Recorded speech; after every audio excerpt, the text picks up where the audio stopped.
Welcome to T-SAT. This is Bhushan Govindula. ఈరోజు మనం తెలంగాణ ఉద్యమంలో భాగంగా మలి దశకు సంబంధించి జేఏసీ వివిధ రకాల కార్యక్రమాలను నిర్వహించడం జరిగింది.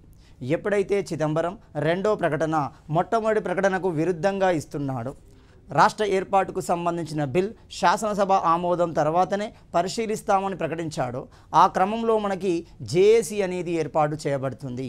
జాయింట్ యాక్షన్ కమిటీ అనేది ఏర్పాటు చేయబడుతుంది. ప్రొఫెసర్ కోదండరాం, మల్లేపల్లి లక్ష్మయ్య ఆధ్వర్యంలో మనకి జేఏసీ అనేది నిర్వహించింది. ఈ జేఏసీ అనేది ఏ విధమైన కార్యక్రమాలను నిర్వహించింది, కార్యక్రమాలకు వేటిని స్ఫూర్తిగా తీసుకోవడం జరిగింది.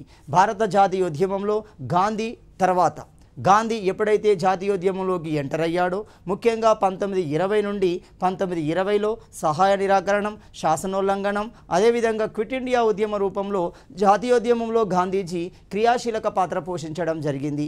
మరి ఈ సందర్భంలో గాంధీజీ ఉపయోగించిన స్ట్రాటజీస్ ఏంటి, ఆ స్ట్రాటజీస్ని ఆధారంగా తీసుకున్నారు అంటే మొత్తంగా భారత జాతీయోద్యమంలో నిర్వహించిన కార్యక్రమాలు, ఆ కార్యక్రమాలను ఆధారితంగా తీసుకొని జాక్ అనేక రకాల కార్యక్రమాలను రూపొందించడం జరిగింది. అలాంటి కార్యక్రమాలలో ఒకటి సహాయ నిరాకరణ అంటున్నాం. మరి ఇలాంటి సహాయ నిరాకరణ ఉద్యమానికి ఏ స్ఫూర్తి అనేది వచ్చింది? జాతీయోద్యమంలో 1920లో గాంధీ నేతృత్వంలో జాతీయ స్థాయిలో నిర్వహించబడిన మొట్టమొదటి ఉద్యమము సహాయ నిరాకరణ లేదా నాన్ కోఆపరేషన్ మూమెంట్ అంటున్నాం. ఈ ఉద్యమంలో ఉపయోగించిన గాంధీ వ్యూహాలనే ఇక్కడ కూడా అనుసరించడం జరుగుతుంది. అంటే క్లియర్గా జాక్ నిర్వహించిన సహాయ నిరాకరణోద్యమం జాతీయోద్యమం యొక్క సహాయ నిరాకరణోద్యమం యొక్క వ్యూహాలను అనుసరించడం జరిగింది. మరి ఇలాంటి ఈ సహాయ నిరాకరణోద్యమం తెలంగాణ కేంద్రంగా ఏ విధంగా నిర్వహించబడింది, ఎవరి నాయకత్వంలో నిర్వహించబడింది, ఏ విధంగా ప్రభుత్వం మీద ఒత్తిడి పెంచి ఉద్యమాన్ని ముందుకు తీసుకెళ్లగలిగింది, ఆ విషయాన్ని మనం గమనిస్తే సహాయ నిరాకరణోద్యమము అంటున్నాం. 2011 ఫిబ్రవరి 17న ప్రారంభం కావడం జరిగింది. ఫిబ్రవరి 17న ప్రారంభమైన ఈ సహాయ నిరాకరణోద్యమం మనకి మార్చి 5 వరకు కొనసాగుతుంది. అంటే ఇక్కడ ఫిబ్రవరి 17 నుండి మార్చి 5 మధ్య మనం గమనిస్తే ఎన్ని రోజులు అవుతుంది? మొత్తంగా 16 రోజులు అవుతుంది. అంటే జాక్ నిర్వహించిన సుదీర్ఘ పోరాటాలలో మొట్టమొదటి పోరాటంగా మనము సహాయ నిరాకరణ ఉద్యమాన్ని గమనించవచ్చు. మరి అంతకుముందు పోరాటాలు లేవా అంటే అనేక రకాల పోరాటాలు నిర్వహించింది. అవి ఒక రోజు కానీ కొన్ని గంటల కాలం మాత్రమే కొనసాగించబడ్డాయి. మొదటిసారిగా నిర్విమానంగా 16 రోజులు కొనసాగించబడిన మొట్టమొదటి పోరాటమే మనకు సహాయ నిరాకరణోద్యమము అంటున్నాం. మరి అలాంటి సహాయ నిరాకరణోద్యమానికి స్ఫూర్తి ఏంటి గమనిస్తే, సహాయ నిరాకరణోద్యమానికి స్ఫూర్తి అనేది 1920 జాతీయోద్యమము అంటున్నాం. దీన్ని మనము సహాయ నిరాకరణోద్యమము అంటున్నాం. ఈ ఉద్యమం వలనే గాంధీజీ ఒక జాతీయ నాయకుడుగా అవతరించడం జరుగుతుంది, ఒక నేషనల్ లీడర్గా అవతరిస్తున్నాడు. అందులో ఏ విధమైన భావజాలాలను, ఏ విధమైన వ్యూహాలను అనుసరించాడు ఒకసారి మనం గమనిస్తే 1920 జాతీయోద్యమంలో భాగంగా సహాయ నిరాకరణోద్యమాన్ని కొనసాగించడానికి గాంధీజీ 2 వ్యూహాలను అనుసరించడం జరుగుతుంది. అందులో మొట్టమొదటి వ్యూహాన్ని మనము స్వదేశీ వ్యూహము అంటున్నాం, రెండో వ్యూహాన్ని మనము బహిష్కరణ వ్యూహము అంటున్నాం. మరి ఆ బహిష్కరణ వ్యూహంలో అనుసరించిన విధానాలు మనకి ఇక్కడ కూడా కనబడతాయి. ఇలాంటివి కనబడతాయి. ఉద్యోగులు విధులకు హాజరవుతూనే విధులు నిర్వర్తించారు. అంటే పెన్ డౌన్ కానీ నిర్వహించడం, చాక్ డౌన్ కానీ నిర్వహించడం, మాస్ డౌన్ కానీ నిర్వహించడం, టూల్స్ డౌన్ కానీ నిర్వహించడం, పన్నులు కట్టకపోవడం, టికెట్ లేని ప్రయాణాల వంటివి ఇందులో కూడా అనుసరించబడ్డాయి. అందుకే చరిత్రకారులు క్లియర్గా చెప్పారు, జాక్ నిర్వహించిన సహాయ నిరాకరణోద్యమం అనేది జాతీయ సహాయ నిరాకరణోద్యమాన్ని స్ఫూర్తిగా తీసుకొని ఉండడం జరిగింది. మరి అలాంటి ఈ సహాయ నిరాకరణోద్యమాన్ని ఎప్పుడు ప్రకటించాలి, దీనికి సంబంధించిన షెడ్యూల్ ఎప్పుడు ప్రకటించబడింది గమనిస్తే ఫిబ్రవరి 12వ తేదీన ప్రకటించబడుతుంది. 2011 ఫిబ్రవరి 12న జేఏసీ ఉద్యమ షెడ్యూల్ను ప్రకటించడం జరుగుతుంది. ఏ విధంగా ఉద్యమాన్ని నిర్వహిస్తాము, ఎక్కడ నిర్వహిస్తాము, ఎవరి నాయకత్వంలో నిర్వహిస్తాము, ఏ విధంగా ప్రభుత్వం మీద ఒత్తిడి అనేది పెంచడం జరుగుతుంది, ఆ సమాచారం మొత్తం మనకి ఫిబ్రవరి 12న ప్రకటించడం జరుగుతుంది. అలాంటి షెడ్యూల్ ప్రకారం ఏ విధమైన కార్యక్రమాలు కొనసాగే, ఏ విధంగా ఉద్యమాన్ని నిర్మించింది, ఉద్యమానికి కావలసిన ప్రజా వనరులని ఏ విధంగా సమీకరించింది అది గమనిస్తే ఫిబ్రవరి 13వ తేదీన ఫిబ్రవరి 13, 2011వ తేదీన గ్రామాన చాటింపు కార్యక్రమాలను ప్రారంభించడం జరిగింది. అది ఇప్పటికీ అనుసరిస్తున్నాం.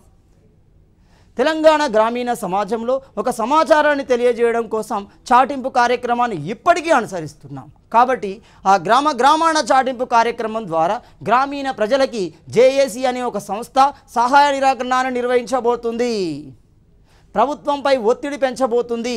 ఆ ఒత్తిడి దేనికోసం? ప్రత్యేక రాష్ట్ర సాధన కోసం. ఆ విషయాన్ని ప్రజలకు తెలియజేయడం కోసం గ్రామాన చాటింపు కార్యక్రమాలు నిర్వహిస్తారు. అదేవిధంగా దీక్ష కంకణ కార్యక్రమాన్ని నిర్వహించడం జరుగుతుంది. ఇక్కడ దీక్ష ఏంటి అంటే రాష్ట్ర ఏర్పాటును సాధించడము, రాష్ట్రాన్ని సాధించడం అనే దీక్షను పూనుకుంటారు. ప్రతి వ్యక్తి ఉద్యమంలో బలమైన ప్రాధాన్యతని, బలమైన సేవని అందించడం జరుగుతుంది.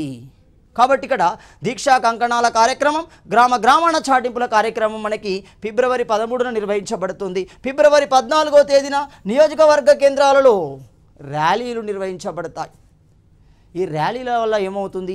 ప్రజా చైతన్యం అనేది ఏర్పడుతుంది, ప్రజలలో ఆలోచన ధోరణి అనేది ఏర్పడుతుంది. ఎందుకు వీరు ర్యాలీ తీస్తున్నారు, ఏ డిమాండ్ మీద ర్యాలీ తీస్తున్నారు అనే ఉద్దేశం ప్రజలలో క్రియేట్ అవుతుంది. కాబట్టి ర్యాలీ నిర్వహించబడుతుంది. ఇక్కడ ఒక విషయాన్ని గమనించాలి. ఉద్యమం ప్రారంభమైంది ఎప్పుడు? ఫిబ్రవరి 17న.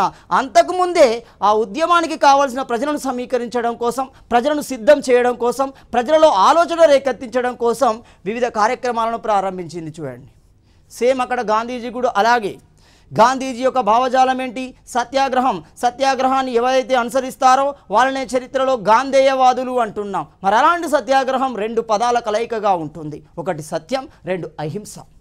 కాబట్టి గాంధీజీ తన భావజాలాన్ని ఉపయోగించడం కోసం 2 వెపన్లను ఎప్పుడూ కలిగి ఉంటాడు. మొట్టమొదటి వెపన్ సహాయ నిరాకరణం, రెండవ వెపన్ శాసన ఉల్లంఘనము అంటున్నాం, డిస్ఒబీడియన్స్ అంటున్నాం. అలాగే ఇక్కడ కూడా ఉద్యమానికి కావాల్సిన ప్రజానికాన్ని సమీకరించడం కోసం ముందస్తు ప్రణాళికలు నిర్మించుకున్నారు. సో ఫిబ్రవరి 14న కేంద్రాలలో, నియోజకవర్గ కేంద్రాలలో ర్యాలీలు అనేవి నిర్వహించబడుతున్నాయి. ఫిబ్రవరి 15వ తేదీన ఏం జరుగుతుంది? జైల్ బరో కార్యక్రమం అనేది నిర్వహించబడుతుంది. జైల్ బరో కార్యక్రమం కూడా నిర్వహించబడడం జరుగుతుంది.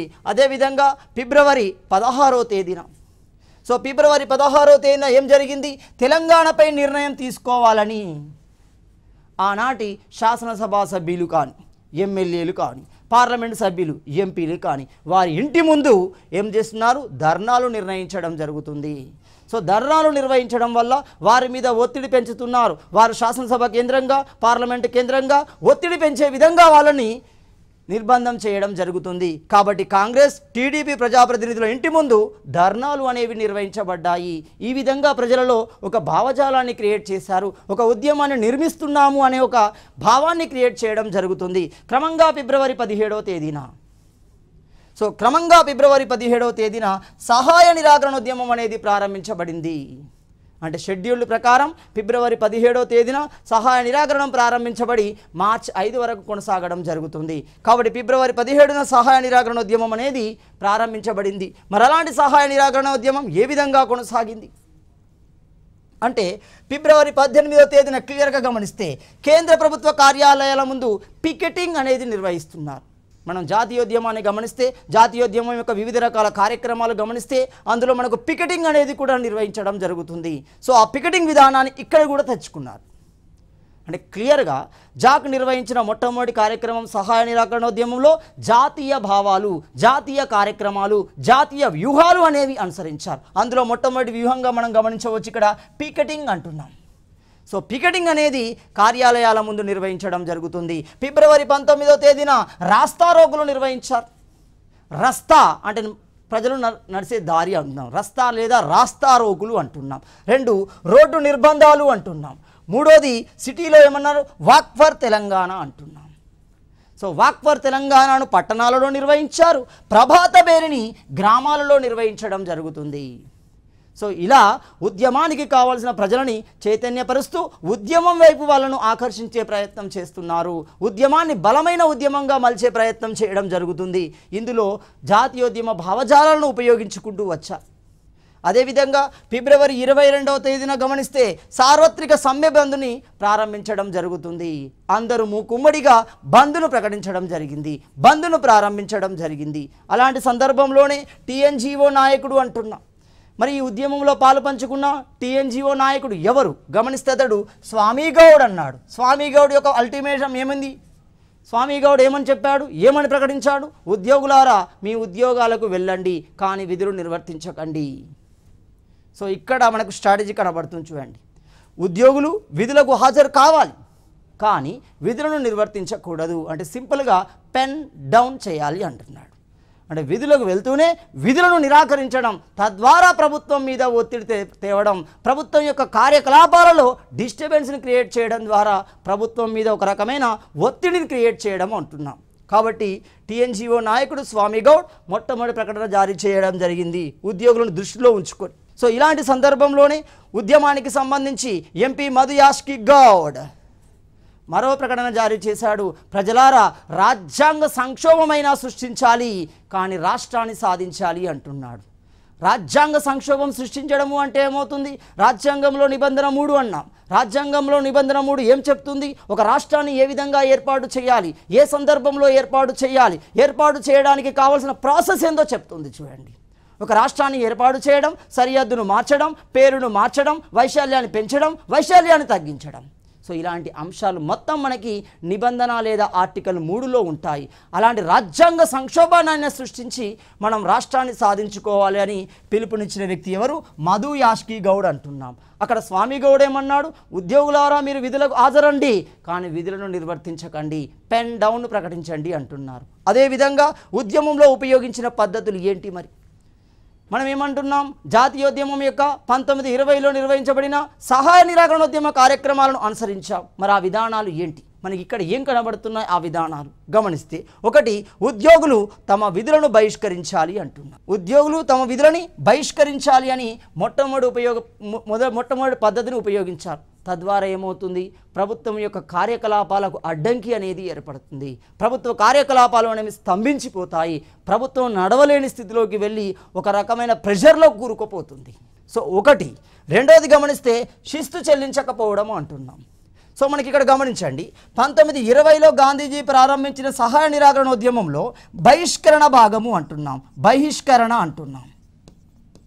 సో ఈ బహిష్కరణలో భాగంగా ఉపయోగించిన స్ట్రాటజీలో ఇది కూడా ఉంటుంది. చూడండి, శిస్తులు పన్నులు కట్టకపోవడం. కాబట్టి ఇక్కడ కూడా అనుసరించాలి. శిస్తులు చెల్లించకూడదు. తద్వారా ఏమవుతుంది? ప్రభుత్వానికి కావాల్సిన రాబడి అనేది తగ్గుతుంది, కార్యకలాపాలు అనేవి స్తంభించిపోతాయి. ఇలాంటి రెండో విధానం. మూడోది ఏంటి? రవాణాలో టికెట్ లేని ప్రయాణము అంటున్నాం. తద్వారా ప్రభుత్వానికి గండి అనేది ఏర్పడుతుంది, ప్రభుత్వం ఆదాయానికి గండి అనేది క్రియేట్ అవుతుంది, ఒత్తిడి ఆటోమేటిక్గా క్రియేట్ అవుతుంది. చూడండి, రవాణాలో ప్రయాణించాలి అంటే బస్సులలో కానీ దానిలో రైళ్లలో కానీ ప్రయాణిస్తూ టికెట్లు లేని ప్రయాణం చేయాలి అంటే ఒక రకమైన గందరగోళాన్ని సృష్టించి రాబడిని తగ్గిస్తూ ప్రభుత్వం మీద ఒత్తిడి పెంచే ప్రయత్నం చేయాలి. 4, ర్యాలీలను నిర్వహించాలి. ర్యాలీల యొక్క ఉద్దేశం ఏంటి? ప్రజలలో చైతన్యపరచాలి. అసలు ఎందుకు వీళ్ళు పోరాడుతున్నారు, ఎందుకు వీరు రోడ్ల మీదకి వస్తున్నారు, ఎందుకు వీరు మూకుమ్మడిగా ఒక ఉద్యమాన్ని నిర్వహిస్తున్నారు అనే భావజాలాన్ని ప్రజల్లోకి నింపాలి. ప్రజా చైతన్యాన్ని నింపి అందరినీ ఉద్యమంలోకి తీసుకురాగలగాలి. అలాంటి క్రమంలోనే మనకి ర్యాలీలను నిర్వహించడం జరుగుతుంది. జాతీయ రహదారులను నిర్బంధం చేయాలి. మరి నేషనల్ హైవే నిర్బంధం చేస్తే ఏమొస్తుంది? కేంద్రానికి కూడా తెలుస్తుంది. చూడండి, అంటే స్ట్రాటజీ ఎంత పర్ఫెక్ట్గా ఉంది చూడండి. వికేంద్రీకరణలో భాగంగా గ్రామ స్థాయిలో ఉంది, మండల కేంద్రాల్లో ఉన్నాయి, జిల్లా కేంద్రాల్లో ఉన్నాయి, రాష్ట్ర స్థాయిలో ఉంది. కేంద్రానికి కూడా తగిలేలా జాతీయ రహదారుల నిర్బంధాన్ని తీసుకురావడం జరిగింది. తద్వారా ప్రభుత్వం యొక్క వ్యూ అసలు ఏం జరుగుతుందో చూడగలుగుతుంది. అంటే కేంద్ర ప్రభుత్వం కూడా అటెన్షన్ అనేది ఈ ఉద్యమం మీద పెట్టే పరిస్థితి ఏర్పడుతుంది. జాతీయ రహదారుల నిర్బంధము అంటున్నాం. ఆరోది గమనిస్తే ఉపాధ్యాయులు ఏం చేశారు? చాక్ డౌన్ అంటున్నాం. చాక్ డౌన్ అంటే పాఠాలు చెప్పడం బంద్ చేయాలి, వెళ్ళాలి పాఠశాలకి, కూర్చోవాలి, అంతే. సో ఉపాధ్యాయులు అనుసరించిన విధానం ఏమవుతుంది? చాక్ డౌన్ అవుతుంది. అదేవిధంగా ఉద్యోగులు అనుసరించిన విధానం ఏమవుతుంది? పెన్ డౌన్ అవుతుంది. పెన్ డౌన్ అంటున్నాం. కార్మికులు ఉపయోగించిన విధానం ఏమవుతుంది? టూల్స్ డౌన్ అంటున్నాం. టూల్స్ అంటున్నాం వాళ్ళు ఉపయోగించే పరికరాలు, ఈ పానా, నట్టు, బుల్లెట్ అవి ఉంటాయి కదా, ఆ పరికరాలు టూల్స్ డౌన్ అంటున్నాం. అదేవిధంగా విలేకరులు అనుసరించే విధానం ఏమవుతుంది? మాస్ డౌన్ అంటున్నాం. సమాచారాన్ని సేకరించడం, సమాచారాన్ని ప్రొజెక్ట్ చేయడం రెండింటిని ఆపేస్తారు. సో తద్వారా ఏమో స్తంభన అనేది జరుగుతుంది. ఇలా స్ట్రాటజీలను అనుసరించడం జరుగుతుంది. ఎందులో భాగంగా? సహాయ నిరాకరణలో భాగంగా. ఇది సామాజికంగా జరుగుతుంది. అదే క్రమంలో శాసనసభలో, అదే క్రమంలో లోక్సభలో కూడా ప్రభుత్వం మీద ఒత్తిడి పెంచే ప్రయత్నం జరిగింది. మరి ఎలాంటి ప్రయత్నం చేశారు గమనిస్తే, ఫిబ్రవరి 17వ తేదీన ఉద్యోగులు శాంతియుతంగా ఉద్యమాన్ని ప్రారంభించడం జరిగింది. అంటే ప్రభుత్వం మీద ఏ విధమైన వ్యతిరేకత లేకుండా ప్రభుత్వం మీద ఒత్తిడి పెంచే క్రమంలో చాక్ డౌన్ని, పెన్ డౌన్ని ఉపయోగిస్తూ ఉద్యోగులు శాంతియుత ర్యాలీని, శాంతియుత ఉద్యమాన్ని ప్రారంభించడం జరిగింది. ఇదే సందర్భంలో రాజకీయ సంక్షోభాన్ని సృష్టించమన్నాడు. మధు యాస్కి ఏమంటున్నాడు? రాజకీయ సంక్షోభాన్నైనా సృష్టించాలి, రాష్ట్రాన్ని సాధించుకోవాలి అన్నాడు. కాబట్టి అందులో భాగంగానే ఫిబ్రవరి 17వ తేదీన అంటే ఉద్యమం ప్రారంభమైన మొదటి రోజే ఇక్కడ శాసనసభ కేంద్రంగా టి హరీష్ రావు అంటున్నాం. హరీష్ రావు రెండో వ్యక్తి, ప్రస్తుత ముఖ్యమంత్రి ఉన్నాడు రేవంత్ రెడ్డి. సో హరీష్ రావు, రేవంత్ రెడ్డి, పట్నం మహేందర్ రెడ్డిలు ఈ ముగ్గురు శాసనసభ కేంద్రంగా తెలంగాణ నినాదాలు ఇచ్చారు. తెలంగాణ కోసం పట్టుబట్టడం జరిగింది, ప్రభుత్వం మీద ఒత్తిడి పెంచడం జరిగింది. అంటే శాసనసభ కేంద్రంగా తెలంగాణ అంశాన్ని లేవనెత్తడం జరుగుతుంది, నిరసనలు చేపట్టడం జరిగింది. ఇలాంటి క్రమంలోనే లోక్సభలో ఉన్నారు చూడండి. సో ఫిబ్రవరి 19వ తేదీన పట్టణాలలో వాక్ ఫర్ తెలంగాణ అంటున్నాము. వాక్ ఫర్ తెలంగాణ, తెలంగాణ కోసం నడక. అంటే పట్టణాలు కదలాలి, ఉద్యమంలోకి చేరాలి, ఉద్యమాన్ని బలోపేతం చేయాలి. సో అలాంటి క్రమంలో ఫిబ్రవరి 19న పట్టణాల కేంద్రంగా వాక్ ఫర్ తెలంగాణ అనేది నిర్వహించబడింది. దీనికి సరిసమానంగా గ్రామాలలో కూడా ప్రభాత బేరీ అనేది నిర్వహించబడింది. సో ప్రభాత బేరీ నిర్వహించడం ద్వారా గ్రామీణ ప్రజానికంలో ఉన్న వ్యవసాయ రంగానికి, హస్తకళా రంగానికి, చేనేత రంగానికి, వివిధ రకాల వృత్తుల్లో ఉన్న వర్గాలను కూడా ఉద్యమంలోకి తీసుకురావాలి.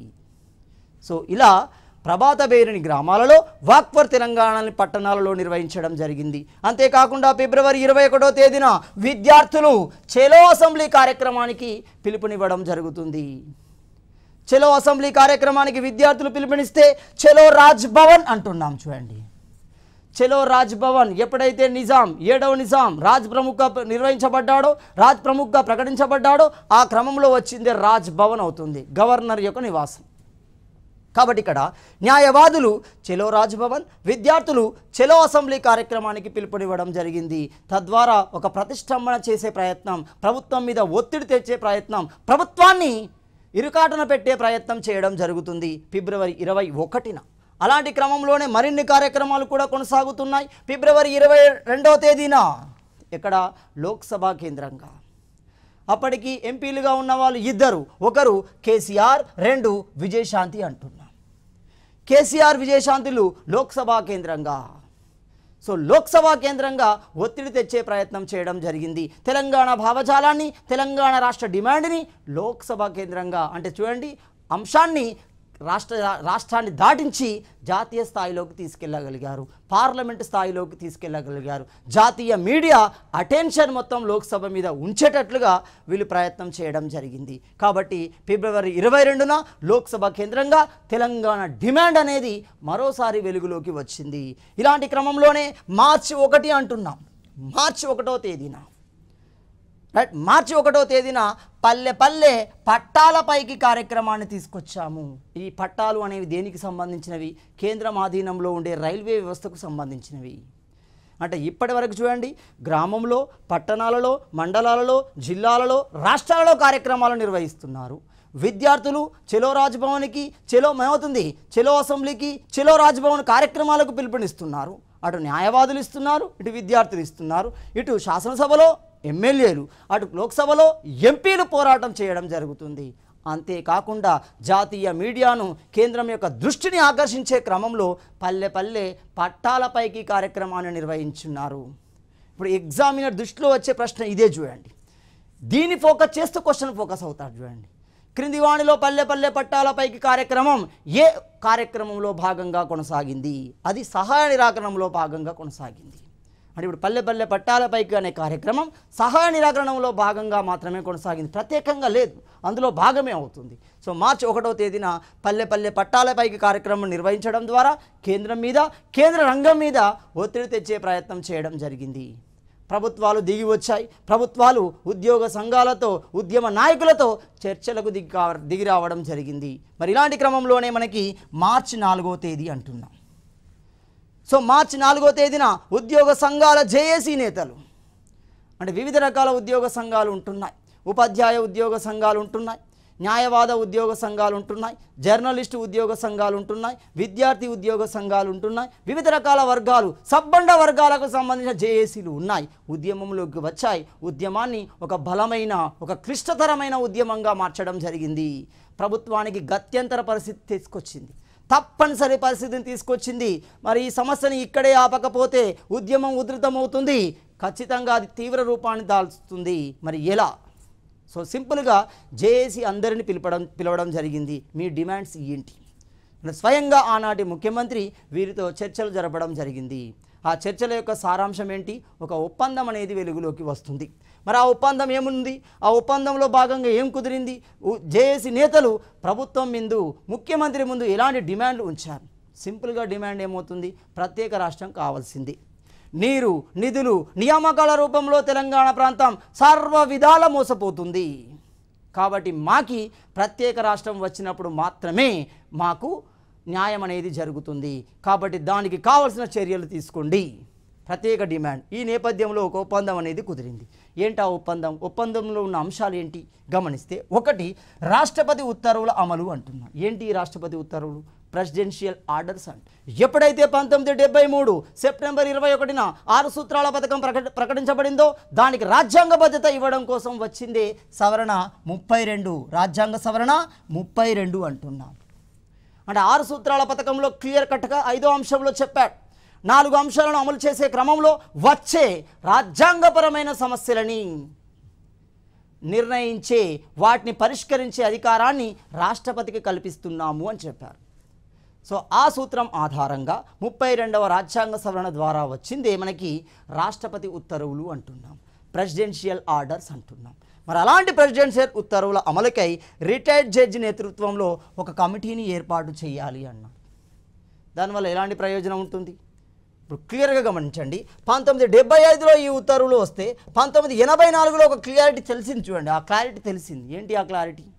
సింపుల్గా జయభారత్ రెడ్డి కమిటీని గమనించండి, సుందరేషన్ కమిటీని గమనించండి. జయభారత్ రెడ్డి కమిటీ ప్రకారం దాదాపు 59,000 మంది, 58,965 అనుకోండి. అంటే దాదాపుగా 59,000 మంది స్థానికేతరులు కేవలం తెలంగాణ 5వ జోన్, తెలంగాణ 6వ జోన్లో స్థిరపడ్డారు, ఉద్యోగాలు పొందారు. అంటే ఆ ఉద్యోగాలు ఎవరికి రావాలి? తెలంగాణ ప్రాంతానికి రావాలి. అది అనామక లెక్కల ప్రకారం గమనిస్తే 59,000 మంది ఉన్నారు. దీన్ని ఉల్లంఘిస్తూ, రాష్ట్రపతి ఉత్తర్వులు ఉల్లంఘిస్తూ. కాబట్టి ఒక న్యాయ విచారణ సంఘాన్ని ఏర్పాటు చేయాలి. దానికి ఎవరు అధ్యక్షత వహించాలి? రిటైర్డ్ జడ్జ్ అధ్యక్షత వహిస్తాడు. ఎప్పుడైతే జడ్జ్ అధ్యక్షత వహిస్తాడో దాన్ని న్యాయ విచారణ సంఘము అంటాం. దానికి చాలా పవర్స్ ఉంటాయి, అల్టిమేట్ పవర్స్ ఉంటాయి. ఎవరినైనా తన ముందు హాజరు కమ్మని, ఏ సమాచారాన్నైనా, ఏ సంస్థనైనా తనకు కావలసిన సమాచారం ఇవ్వమని అడిగే అధికారం ఉంటుంది. కాబట్టి ఒక అంశాన్ని లోతుగా విశ్లేషించే క్యాపబిలిటీ ఉంటుంది. కాబట్టి అడిగారు. ఆ ఒప్పందంలో భాగంగా అడిగింది ఏంటి? రాష్ట్రపతి ఉత్తర్వుల అమలుకై retired judge, so retired judge నేతృత్వంలో కమిటీని ఏర్పాటు చేయాలి అంటున్నాడు. సో తద్వారా మాకొక అవకాశం దొరుకుతుంది. అప్పుడు మేము ఉద్యమాన్ని చల్లార్చడం, ఉద్యమాన్ని ఆపివేయడానికి, నిలిపివేయడానికి మేము పూనుకుంటాము, ప్రజలలో ఒక నమ్మకాన్ని మేము క్రియేట్ చేయగలుగుతాము అనే నిర్ణయానికి వచ్చారు. అదేవిధంగా ఇందులో ఒప్పందంలో ఉన్న రెండో అంశాన్ని కనుక గమనిస్తే 14F అంటున్నాం, 14F అంటున్నాం. 14F అంటే ఏంటి? రాష్ట్రపతి ఉత్తర్వుల ప్రకారం అందులో పేర్కొనబడిన నియమాలు దేనికైతే అనుసరించవో, దేనికైతే అనుసంధానించబడవో, ఏనికైతే ఆ పరిధిలో ఉండదో, ఇంకా సింపుల్, రాష్ట్రపతి ఉత్తర్వుల పరిధిలో ఉండని సంస్థలను చేర్చిన అంశాన్ని మనం ఏమంటాం? 14 అంటాం. చూడండి, 14 పేరా 14 అంటాం. మరి ఎఫ్ అనేది దేనికి సంబంధించింది? సిటీ పోలీస్ చట్టానికి సంబంధించింది, హైదరాబాద్ ప్రాంతానికి సంబంధించింది. ఇదే మలిదశ ఉద్యమంలో క్రియాశీలక పాత్ర పోషిస్తుంది. ఎప్పుడైతే 2009 అక్టోబర్లో సుప్రీంకోర్టు హైదరాబాద్ ఫ్రీ జోన్ అనే ప్రకటన చేసిందో క్రమంగా కేసీఆర్ ఆమరణ నిరాహార దీక్షకు వెళ్ళడం జరుగుతుంది. ఆ క్రమంలోనే మనకి చిదంబరం నుండి మొట్టమొదటి ప్రకటన వస్తుంది. 2009 డిసెంబర్ 9వ తేదీ బుధవారం అర్ధరాత్రి 11:30 గంటలకి మొట్టమొదటి స్టేట్మెంట్ వస్తుంది. త్వరలోనే తెలంగాణ రాష్ట్ర ప్రక్రియ ప్రారంభించబోతున్నాం, దానికి కావలసిన సన్నాహకాలు చేస్తున్నాము అంటారు. క్రమంగా ఒత్తిడి మేరకి రెండవ ప్రకటన వస్తుంది 2009 డిసెంబర్ 23, మళ్ళీ బుధవారమే. ఈ స్టేట్మెంట్ ఫస్ట్ స్టేట్మెంట్కి విరుద్ధంగా ఉంటుంది. సో ఇలాంటి నేపథ్యంలోనే మనకు జేఏసీ అనేది ఆవిర్భవించింది. కాబట్టి ఆ అంశం చాలా కీలకమైనది. మలిదశ ఉద్యమాన్ని నడిపిన అంశాలలో మనకి 14SF అనే అంశం కూడా క్రియాశీలకంగానే ఉంటుంది. ఇక్కడ గమనించాలి. మొత్తం తెలంగాణ ఉద్యమాన్ని గమనిస్తే క్రియాశీలకంగా కనబడుతున్న అంశాలు 5 కనబడతాయి. ఒకటి నీరు, నిధులు, నియామకాలు అంటున్నాం. ఒకటి నీరు, 2 నిధులు, 3 నియామకాలు, 4 ములికి, 5 F 14F. సో ఇలాంటి అత్యంత క్లిష్టమైన సమస్యలు ఉద్యమాన్ని ముందుండి నడపడం జరిగింది. ప్రతి సందర్భంలో ఉద్యమాన్ని ఒక స్థాయికి తీసుకెళ్లగలిగాయి ఇవే. కాబట్టి ఇక్కడ ఆ ఒప్పందంలో 2వ అంశాన్ని చర్చించమన్నారు. ఏమని? 14F తొలగింపుకు కేంద్రంతో జేఏసీ చర్చలు జరపాలి. మరి నేరుగా జేఏసీ చర్చలు జరపగలుగుతుందా? జరపలేదు. కాంగ్రెస్ ప్రభుత్వం ఉంది. కాంగ్రెస్ కేంద్రంలో ఉన్న కాంగ్రెస్తో చర్చలు జరపాలి అంటే జేఏసీకి క్యాపబుల్ లేదు. జేఏసీని పిలవరు. కాబట్టి ఇప్పుడు ఏం చేయాలి? రాష్ట్ర ప్రభుత్వమే మధ్యవర్తిగా ఉండి జేఏసీని కేంద్రంతో కలపాలి. కేంద్రంతో ఒక మీటింగ్ క్రియేట్ చేయాలి. రాష్ట్ర ప్రభుత్వం మీదనే బాధ్యత ఉంటుంది. అంటే రాష్ట్ర ప్రభుత్వమే కేంద్రంతో ఒప్పించి ఒక మీటింగ్ని క్రియేట్ చేయాలి. ఆ మీటింగ్లో మేమేమి చెప్తాము? 14Fను తొలగించమని కేంద్రంతో చర్చలు జరుపుతాము. అలా చర్చలు జరిపే విధంగా రాష్ట్రమే ఆ సదుపాయాన్ని కల్పించాలి అని ఇక్కడ చెప్పారు. సో క్లియర్గా మనకి 14F తొలగింపుకు సంబంధించి కేంద్రంతో జేఏసీ చర్చలు జరపాలనే విషయాన్ని ఇందులో ప్రస్తావించడం జరిగింది. ఇలా అనేక రకాల జేఏసీలు తమదైన డిమాండ్లని ముఖ్యమంత్రి ముందు ఉంచడం జరిగింది. ముఖ్యమంత్రి వాటికి అంగీకరించాడు. మీరు చెప్పినట్టుగానే చేయడానికి నేను సిద్ధంగా ఉన్నాను. కేంద్రంతో మీకు ఒక మీటింగ్ని ఏర్పాటు చేయడానికి సిద్ధంగానే ఉన్నాను. రాష్ట్రపతి ఉత్తర్వుల అమలు కోసం రిటైర్డ్ జడ్జిని ఏర్పాటు చేస్తాను. ఇవన్నీ నీటి మీద రాతలుగానే కనబడతాయి. కానీ అప్పుడు ముఖ్యమంత్రి హామీ ఇచ్చాడు కాబట్టి, ఒక రాష్ట్రానికి సంబంధించిన ముఖ్యమంత్రి కాబట్టి ఆ హామీని నమ్మిన వ్యక్తులు క్రమంగా ఉద్యమాన్ని నిలుపుదల చేయడానికి నిర్ణయం తీసుకోవడం జరిగింది.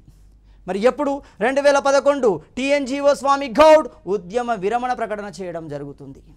అంటే 16వ రోజు ఉద్యమాన్ని విరమిస్తున్నట్లుగా TNGO నాయకుడు స్వామి గౌడ్ ఇతడే మొట్టమొదటి ప్రకటన చేస్తున్నాడు. ఉద్యోగులారా, అందరూ మీ విధులకు హాజరు కావాలి. మీ విధులను నిర్వర్తించకూడదు. తద్వారా ప్రభుత్వం యొక్క కార్యకలాపాలు మొత్తం రోజువారీగా స్తంభించబడాలి. ప్రభుత్వమే దిగి రావాలి అని చెప్తున్నాడు. సో ఇలా మనకి ఏమవుతుంది? 2011 మార్చ్ 5వ తేదీన మనకి సహాయ నిరాకరణ ఉద్యమాన్ని ఆపివేస్తున్నట్లు, విరమిస్తున్నట్లు ప్రకటించాడు. ఆ ప్రకటన సారాంశం ఏంటి? మేము ముఖ్యమంత్రితో చర్చలు జరిపాము. ముఖ్యమంత్రి నుండి సానుకూల నిర్ణయం వచ్చింది కాబట్టి మేము ఉద్యమాన్ని ఆపివేస్తున్నాము. ఉద్యమాన్ని నిలుపుదల చేయడానికి ప్రయత్నిస్తున్నాము. కాబట్టి విరమణ ప్రకటన చేయడం జరుగుతుంది. సో విరమణ ప్రకటన చేయడం జరుగుతుంది. సహాయ నిరాకరణ ఉద్యమాన్ని నిర్వహించడం జరిగింది. మరి ఇలాంటి ఉద్యమం మీద ఎలాంటి ప్రశ్నలు సంధించే అవకాశం ఉంటుంది అంటే ఇందులో 2 టైప్ ఆఫ్ క్వశ్చన్స్ వస్తాయి. ఒకటి, ఉద్యమాన్ని పూర్తిగా అన్వయిస్తూ క్వశ్చన్ అప్లికేషన్లో రావచ్చు. ఏ విధంగా రావచ్చు అంటే సింపుల్గా సహాయ నిరాకరణ ఉద్యమానికి సంబంధించి సరైన అంశాలను గుర్తించండి అంటాడు. ఆ ఉద్యమం ఎప్పుడు ప్రారంభమైంది, ఎప్పుడు ప్రకటించబడింది, అందులో నాయకత్వం ఎవరు చేశారు, దాని యొక్క విరమణ ఎప్పుడు జరిగింది, ఇలా ఉద్యమానికి సంబంధించిన సారాంశాన్ని అన్నింటినీ కంప్లీట్ చేస్తూ ఒకే క్వశ్చన్ వచ్చే అవకాశం ఉంటుంది. లేదు, రెండోది ఇంకో కొద్దిగా టిపికల్ క్వశ్చన్ అవుతుంది. చూడండి, ఏంటి? సహాయ నిరాకరణ ఉద్యమానికి సంబంధించి క్రింద ఇవ్వబడిన అంశాలలో ఏది సరికాదు అంటాడు. ఇది ఇంకా చాలా డెప్త్ అవుతుంది. చూస్తే మనకు సింపుల్గానే అనిపిస్తుంది, కానీ ఆ 4 అంశాలు తెలిసినప్పుడు మాత్రమే ఆన్సర్ చేయగలుగుతాం మనం. ఇక్కడ లేదు కానిది అన్నాడు కాబట్టి ఆ 4 అంశాలను క్షుణ్ణంగా గమనించాలి. ఇప్పుడు ట్రెండ్ ఏమైంది? ఆ క్వశ్చన్ని మరింత డెప్త్లోకి తీసుకెళ్తూ సివిల్ సర్వీస్ ఆధారిత క్వశ్చన్లు చేస్తున్నాడు. ఏమని? పైన స్టేట్మెంట్ సింపులే. సహాయ నిరాకరణ ఉద్యమానికి సంబంధించిన సంఘటనలు గుర్తించండి అంటాడు. ఒక 4 సంఘటనలు ఇస్తాడు. కింద సరైనవి ఏవి? ఏబి సరైనవి, ఏబిసి సరైనవి, ఏబిసిడి సరైనవి, ఏ మాత్రమే సరైనది అంటున్నాడు. అదేవిధంగా కానిది అని చెప్పి కూడా ఆ టైప్ ఆఫ్ క్వశ్చన్స్ అడుగుతున్నాడు.